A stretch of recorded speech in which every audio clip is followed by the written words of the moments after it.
కళ్యాణ మండపం లేదని, భాషా భజంత్రులు లేవని, పూల దండలు లేవని బాధపడుతున్నావా వైశాలి? అదేం లేదండి, మీతో పెళ్లి జరగడమే నాకు సంతోషం. మాంగళ్యం తంతు నానేనా మమ జీవన హేతున కంటే బద్నామి సుభగే సహజీవ శరదాం శతం.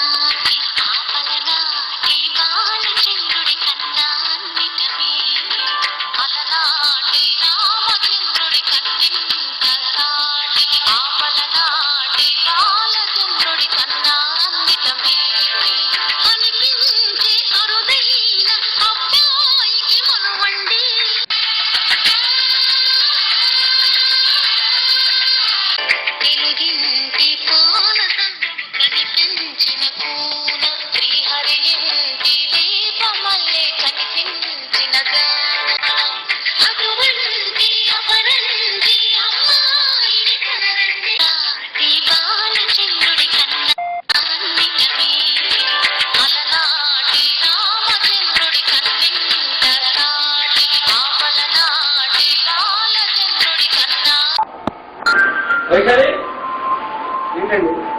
వైశాలి నాకు ఉద్యోగం వచ్చింది. వైశాలి ఓకేరా?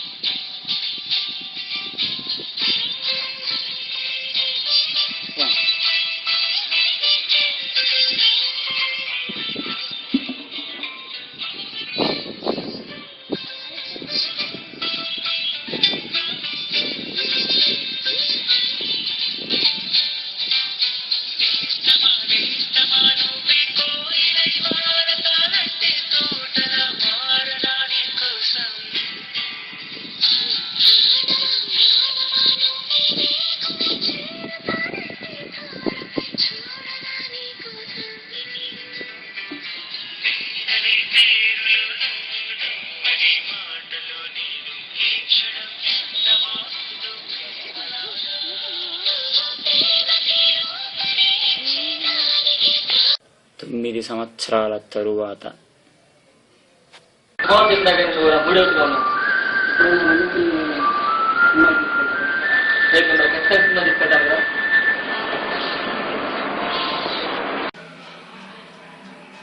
తరువాత రోజు ఇంకా వస్తాను.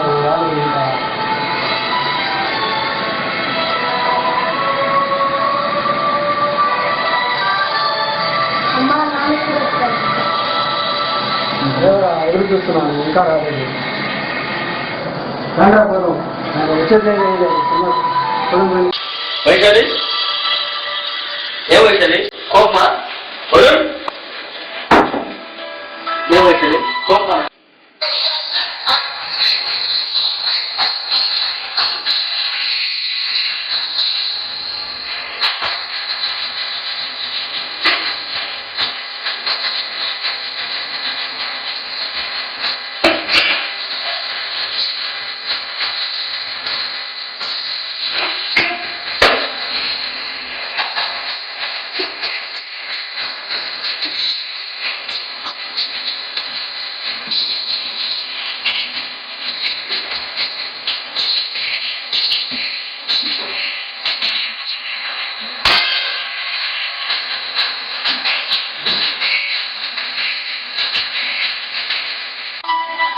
మీకోసం రేపు సెలవు పెట్టాను కదా, మిమ్మల్ని రేపు పాస్ తీసుకెళ్తాను.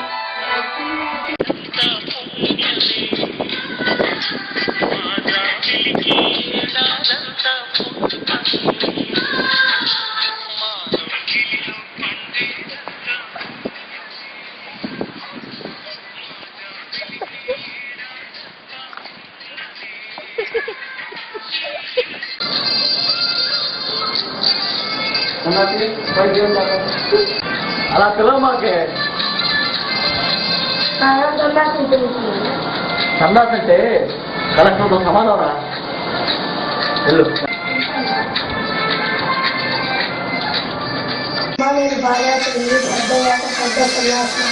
అబ్బాయి ఎక్కడ కూడా ఏమే ఏంటి? నేను మరి అలా కూరగాయలు పిలుస్తాను మరి. అదే సన్యాసి ఎందుకు ఎక్కువ అవుతుండ్రో ఇప్పుడు అర్థమవుతుంది. ఈ సంసారం నీదే కన్నా సన్యాసం తీసుకోవడం బెటర్. ఈ జాకెట్లు ఏందో, ఈ సినిమాలు ఏందో, ఈ షికార్లు ఏందో, ఈ బట్టలు ఏందో, షాపింగ్లు ఏందో.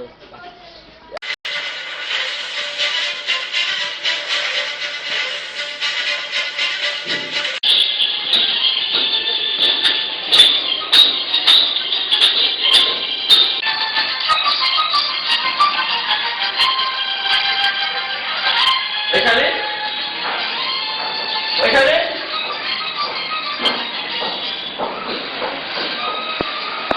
వైశాలి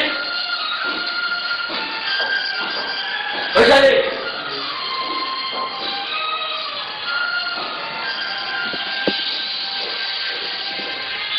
వాళ్ళే తీసుకుని ఉంటారు, వాళ్ళే తీసుకుని ఉంటారు.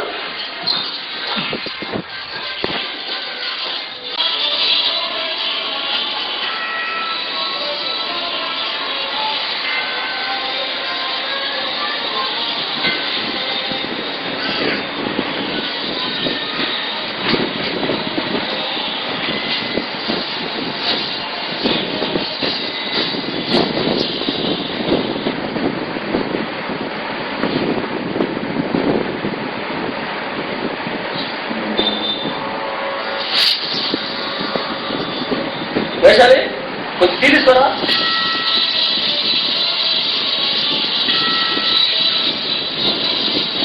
లేదు కదా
అది నాయన జరిగింది.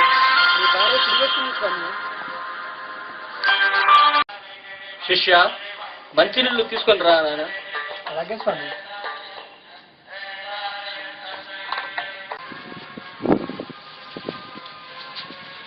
కలకండ ఇదిగో నీళ్ళు. వైశాలి నువ్వా? నేను నేనప్పమ్మట మనిషిని. వజ్రం కాజేయడానికి నన్ను పంపారు. కానీ నువ్వు నేను ఇంతకుముందే ప్రేమించుకున్నామని ముఠా వాళ్ళకి తెలియదు. వజ్రం తీసుకుని రాలేదని నన్ను పిల్లల్ని నాన్నని బంధించారు. అసలు ఏం జరిగిందంటే సన్యాసిని సంసారంలోకి దించి వజ్రం తీసుకుని రావాలమ్మా. నాన్న వల్ల కాదు డాడీ, నీలాగా నేను ఆ రొంట్లో దిగలేను. నువ్వు వెళ్ళకపోతే బాస్ నేను చంపేస్తానంటున్నాడమ్మా. సరే డాడీ, నీకోసం నేను ఎడైనా ఆ వజ్రాన్ని తీసుకొని వస్తాను డాడీ.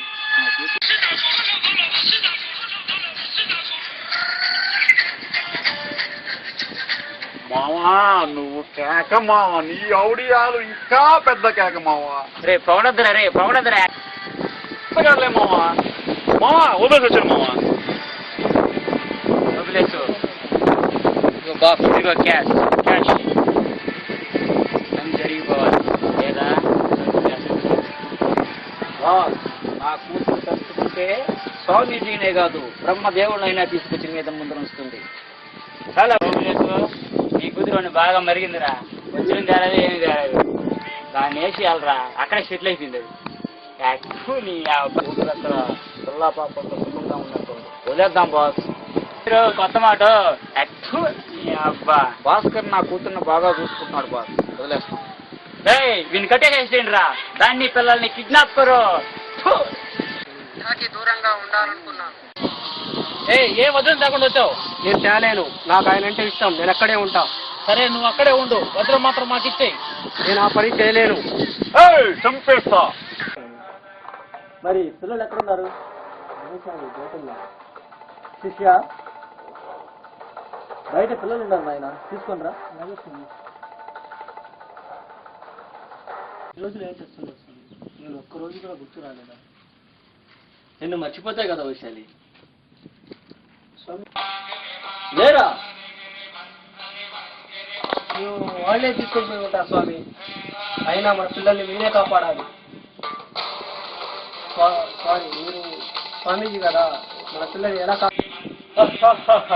ఎవరనుకుంటు కలకండ స్వామి కదా? కాదు, ఆ రోజు గురువింద స్వామి చనిపోయేటప్పుడు వజ్రం కలకండ స్వామికి ఇవ్వడం వాస్తవమే. కానీ ఆ రోజు ఏం జరిగిందంటే,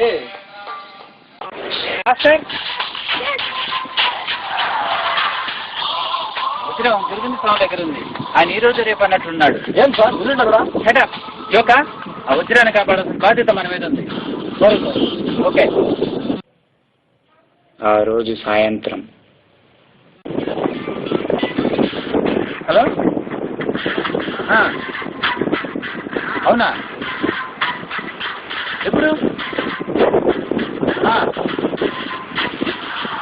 ఓకే ఓకే. భాస్కర్, గురువు స్వామి చనిపోయాడండి. చనిపోతే ఆ వజ్రాన్ని శిష్యుడు కలకండ స్వామి ఇచ్చాడు. సార్ కలకండ స్వామి దగ్గర వజ్రాలు తీసుకొని మన గవర్నమెంట్ సరిపోతుంది కదా సార్? కుదరదు. ఎందుకు సార్? ఆయన చనిపోతే ఒక వీలునామా రాసేసాడు. ఏమని సార్? వజ్రం కనీసం 10 సంవత్సరాల తన శిష్యు దగ్గర ఉండాలని చెప్పి ప్రభుత్వాన్ని కోరి మరీ తెచ్చాడు. Sir okay, thank you. ఆశ్రమం దగ్గర ప్రవేశిస్తారా ఉందో నేను వెళ్ళి చూస్తాను సార్. Okay doctor. మా సిఐడి సుబ్బారెడ్డి ఒకడు ఆ వజ్రాన్ని తీసుకొని గవర్నమెంట్ హ్యాండ్ ఓవర్ చేద్దామంటే కాదంటాడు. కలకండ స్వామి చూస్తే సెక్యూరిటీ వద్దంటాడు. ఆ వజ్రాన్ని ఆకుల్లో పెట్టి పూజ చేస్తూనే ఉంటాడు. వీళ్ళిద్దరి మధ్యలో పడి నేను నలిగిపోతూనే ఉన్నాను. No compromise Bhaskar. It is on your duty. Duty కోసం జీవితాన్ని పణంగా పెట్టడానికి సిద్ధం కావాలి. సుబ్బారెడ్డి రాజుకు నేను మార్చలేను. కనీసం కలకండ స్వామి ఆయన బతిమలాడాలి.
స్వామి స్వామి స్వామి శంకర్ స్వామి.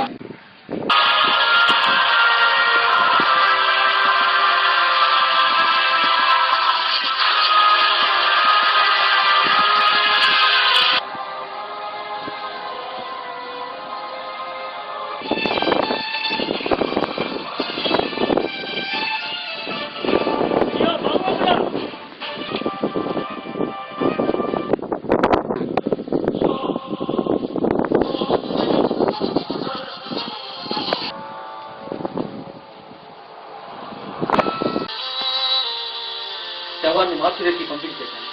కానీ ఇప్పుడు నేనేం చేయాలి? ఆ వజ్రం పరిస్థితి ఏంటి? ఓకే, నేనే స్వామీజీలాగా మారితే రిస్క్ ఏమో. రిస్క్ తో గేమ్స్ ఆడే ఏకైక వ్యక్తి ఈ సిఐడి.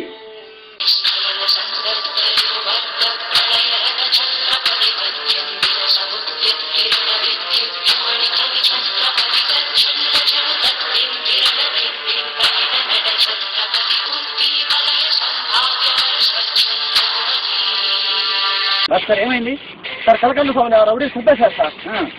మొత్తం నేను చూసుకుంటాను సార్. కానీ ఈ విషయాన్ని ఎవరికి చెప్పద్దు. ఎవరికి చెప్పలేదు మాకు ప్రామిస్ చేయండి సార్. Okay, promise sir. జాగ్రత్తగా ఉండండి.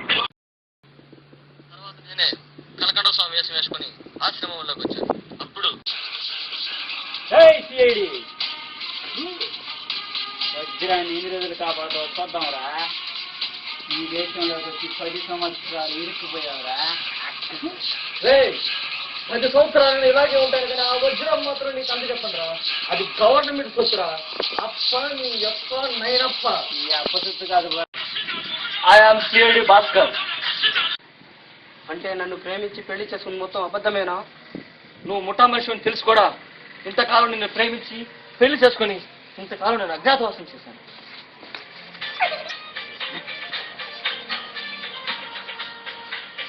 వాడికి ఇచ్చేసాను. ఇప్పుడేనా? నువ్వేం టెన్షన్ పడకు. అది డూప్లికేట్ మాత్రమే. ఒరిజినల్ నా దగ్గర అలాగే ఉంది. రేపటితో 10 సంవత్సరాల వీలునామా పూర్తవుతుంది. రేపటితో ఆ వజ్రం గవర్నమెంట్కే దక్కుతుంది. అర్థమైందా మై డియర్ వైశాలి?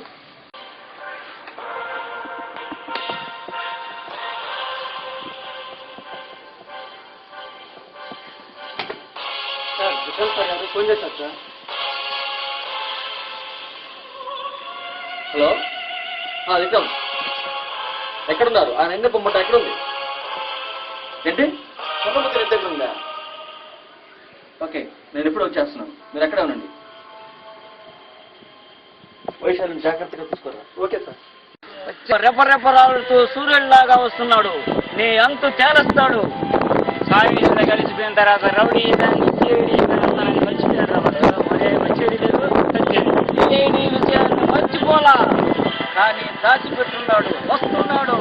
నీకు అంత తేల్చుకుంటాడు. మా అల్లుడు కాదు కాబట్టి ఇది ఏడు సింగారం. మాకేం తెలుసు బంగారం? ఏమరా పొగరా? ఈ మాటలు వ్యక్తించడానికి నీకు బంగారం లాంటి రైలు బిజినెస్ వదిలేసి ఎందుకు మావా నీకు ఈ వజ్రం?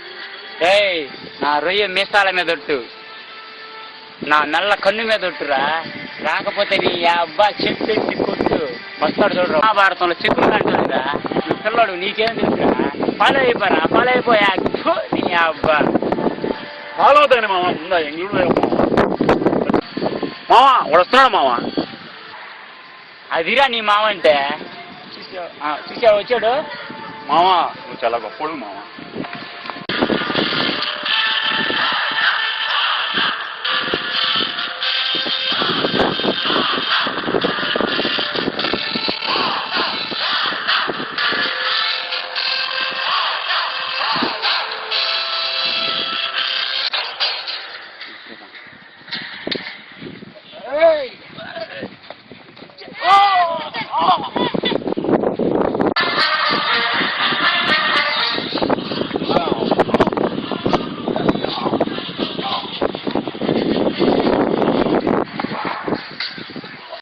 మరి వాళ్ళు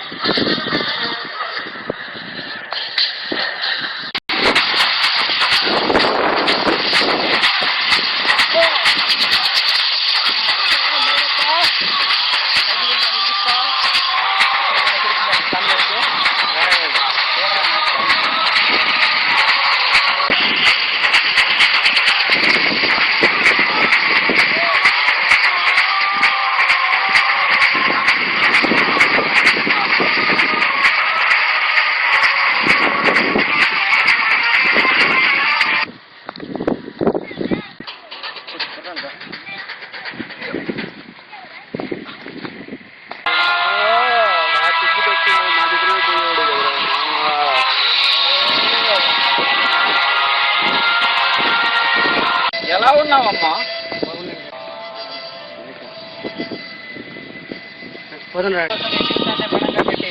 ఈ శాస్త్రంతా చేసినందుకు ప్రభుత్వం వారు నీకు అశోక్ చక్ర ఓకే.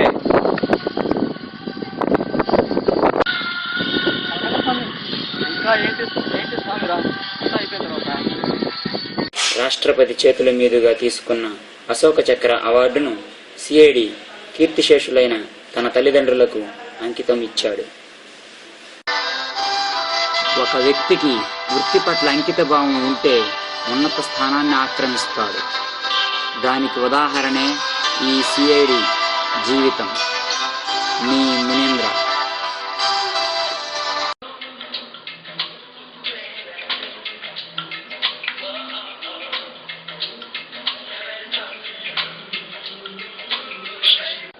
ఈ రోజు రాష్ట్ర వ్యాప్తంగా టాలీవుడ్ రికార్డునే తిరగరాస్తూ దుమ్ము రేపే కలెక్షన్ తోటి ప్రపంచం సృష్టిస్తున్న కలకండ స్వామి అనే చిత్రాన్ని నిర్మించినటువంటి వై మునీంద్ర గారు, అలాగే ఆ చిత్రం నిర్మించినటువంటి హుస్సేన్ బాషా గారు మన ముందున్నారు. అసలు ఈ సినిమాని వాళ్ళు ఏ విధంగా నిర్మించారు, ఎంత ఖర్చు పెట్టి, ఎంత భారీ బడ్జెట్ తో నిర్మిస్తే ఈ సినిమా ఈ రోజు ఎంత కలెక్షన్ వర్షం కురిపిస్తుందో వాళ్ళ ద్వారా, వాళ్ళ మాటల ద్వారా మనం తెలుసుకుందాం. ముఖ్యంగా ముందుగా మన మునీంద్ర గారు, డైరెక్టర్ అయినటువంటి మన మునీంద్ర గారిని కొన్ని ప్రశ్నలు అడగలుసుకుందాం. సార్ నమస్తే సార్. సార్ ఈ సినిమా అసలు ఈ కథ మీకు ఎలా వచ్చింది? కథ ఎలా చేయాలి? ఇది నా చిన్నప్పటి నుంచి ఆలోచించి ఇప్పుడు దాకా దాన్ని మేకింగ్ చేసుకున్నాను. సార్ ఈ కథకి మొత్తం, ఈ సినిమాకి మొత్తం బడ్జెట్ అంతే ఉంటుంది బహుశా? దాదాపు 100 కోట్లు. ఈ రోజు ప్రజల మధ్య ఆ స్పందన చూస్తుంటే మీకు ఎలా అనిపిస్తుంది? న్యాచురల్ గా ఉంది మూవీ అని వాళ్ళ నుంచి వచ్చిన స్పందన చూసి నాకు చాలా ఆనందం. తర్వాత ఈ సినిమాలో ముఖ్యంగా బ్యాక్గ్రౌండ్ మ్యూజిక్ మీరు ఎక్కడ డిజైన్ చేస్తారు? బ్యాక్గ్రౌండ్ మ్యూజిక్ చాలా అద్భుతమైనటువంటి బ్యాక్గ్రౌండ్ మ్యూజిక్ ఉంది. అసలు ఆ బ్యాక్గ్రౌండ్ మ్యూజిక్ ఎక్కడి నుంచి సేకరించారు? అది నా మైండ్ నుంచి పుట్టినట్లే. వాటికి కొంచెం హీరోయిన్ కూడా కొంచెం హెల్ప్ చేసి దాన్ని వాళ్ళే మేక్ చేసుకోవడం జరిగింది. ఓకే, మీరు 100 కోట్లు అన్నారు కదా, 100 కోట్ల బడ్జెట్ మీకు ఎక్కడ వచ్చింది సార్? పేదల నుంచి ఒక్కొక్క రూపాయి 20 సంవత్సరాలు 20 సంవత్సరాల నుంచి తీసుకున్నారు డబ్బులు. పేదల సినిమా. ఓకే, ఈ సినిమా గురించి, ఈ సినిమా ప్రత్యేకంగా నటించినటువంటి హీరో అశోక్ గురించి మీరు ఏమైనా చెప్పదలుచుకున్నారా? ఆయన యొక్క స్టైల్ కానీ, ఆయన యొక్క నటించిన విధానం కానీ. అశోక్ గారు నేను షార్ట్ ఓకే అనకముందే చేసేసేవారు. అందువల్ల 4 సార్లు తీయాల్సి వచ్చేది. తర్వాత కట్ అయిన తర్వాత కూడా చేస్తూనే ఉండేవాళ్ళు. కిస్ సీన్లు అయితే మరి హుస్సేన్ బాషాని చాలా ఇబ్బంది పెట్టడం జరిగింది. ఈ విధంగా ఆయన నాకు ఎంత హెల్ప్ చేసి సినిమాని చాలా ముందుకు తీసుకుపోవడం జరిగింది. ఆయన మీద కత్తి తీసుకుని వచ్చారు కదా, సన్నివేశంలో మీరు బాగా జీవించారు. ఆ పాత్రని అంత విద్యుత్గా ఎలా చేయగలిగారు? ఒక డైరెక్షన్ చేస్తూ ఇంకో పక్క విలనిజం చేయడం అంటే చాలా కష్టం కదా. అలాంటిది 2 పాత్రలను ఒకేసారి మీరు పోషించడం జరిగింది ఈ సినిమాలో. మరి దానిపైన మీ అభిప్రాయం ఏంటి? కత్తి తీసుకుంటే నా ఊపు అలా వచ్చేసింది. నిజంగానే పొడి చేస్తానని హీరో కూడా భయపడ్డాడు. ఈ సినిమాలో నటించినటువంటి మన హీరోయిన్ హుస్సేన్ బాషా గారు, ఆయన గురించి ఏమన్నా మీరు చెప్పదలుచుకున్నారు? హుస్సేన్ బాషాదే దీంట్లో ఉండే చాలా ఇంపార్టెంట్ రోల్ కాబట్టి అతను చాలా కష్టపడ్డాడు. అతను చేసిన దానికి నేను ఈ హిట్కి అతనికి అంకితం చేశాను. సార్ మీరు చెప్పండి సార్ ఈ సినిమా గురించి, ఈ సినిమా ప్రపంచం గురించి, ఈ సినిమాలో సృష్టించినటువంటి టాలీవుడ్ రికార్డుల గురించి, అసలు మీ ఆలోచనలు, మీ పరిధులు, అసలు మీరు ఊహించారు ఎంత రేంజ్ వస్తుందని?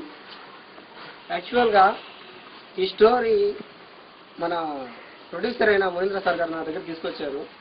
ఈ విధంగా స్టోరీ డైరెక్టర్. సో ఆ స్టోరీ నాకు వినిపించిన తర్వాత ఆ స్టోరీలో ఉన్నటువంటి కొన్ని సన్నివేశాలు చూసి నాకు చేయాలనిపించింది. ఆయన ఎటువంటి డైరెక్టర్ అంటే అసలు ఆయన హృదయం చాలా మంచిది. మేము ఆయన డైరెక్షన్లో మనం చేయడం నాకు చాలా చాలా సంతోషంగా ఉంది. మాకు కరెక్ట్గా సహకరించిన మా డైరెక్టరు గారికి ధన్యవాదాలు. తర్వాత మీతో నటించినటువంటి మీ హీరో అశోక్ గారి గురించి మీరు ఏమన్నా చెప్పదలుచుకున్నారా? అశోక్ హీరో అయినటువంటి మా అశోక్ సార్ గారు చాలా బాగా చేశారు. ఆయన ఏంటంటే హీరోయిన్ కన్నా ఫార్వర్డ్లో ఉండేవాళ్ళు.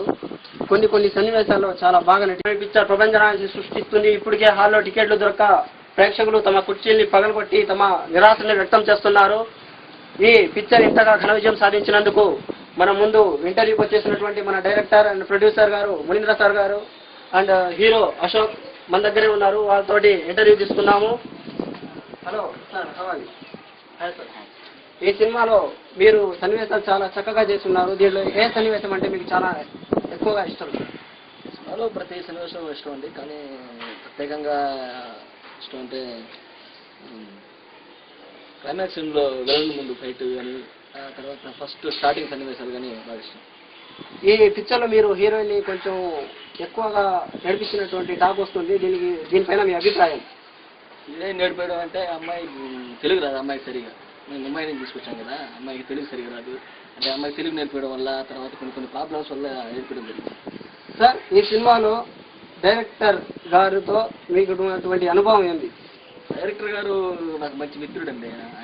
ఆయన లేకపోతే అసలు సినిమా సహకరించేవాళ్ళు ఉన్నారు. ఆయన స్టోరీ చెప్పడం మాకు నచ్చడము, ఆయన లేకపోతే సినిమా మొత్తం ఆయనే. కథ కానీ, స్క్రీన్ ప్లే కానీ, మాటలు కానీ, తర్వాత పాటలు కానీ, బ్యాక్గ్రౌండ్ మ్యూజిక్ కానీ, తర్వాత స్టోరీ కానీ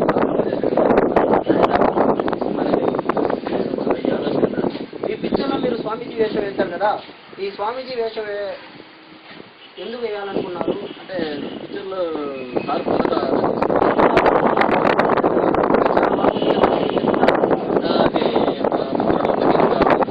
ఆయన మా కోసం ఒక 5-6 రోజులు వాళ్ళ ఇల్లు ఖాళీ చేసి వాళ్ళు వెళ్ళిపోయి పక్కింట్లో ఉండి ఇల్లే కాకుండా కెమెరా గురించి కూడా చెప్పాలి. మాకు కెమెరాని సుబ్బారెడ్డి గారు వాళ్ళు నాకు ఇచ్చారు. ఈరోజు కెమెరా వల్లే ఈరోజు ఈ చిత్రం ఎంత సెన్సేషన్ సాధించిందంటే మాకు పెద్ద ఆనందం కాదు, కానీ మాకు సహకరించినటువంటి తోటి జనాలు మాకు థ్యాంక్స్ అంటే ఆనందం వేరుగా ఈ విజయం సాధించింది.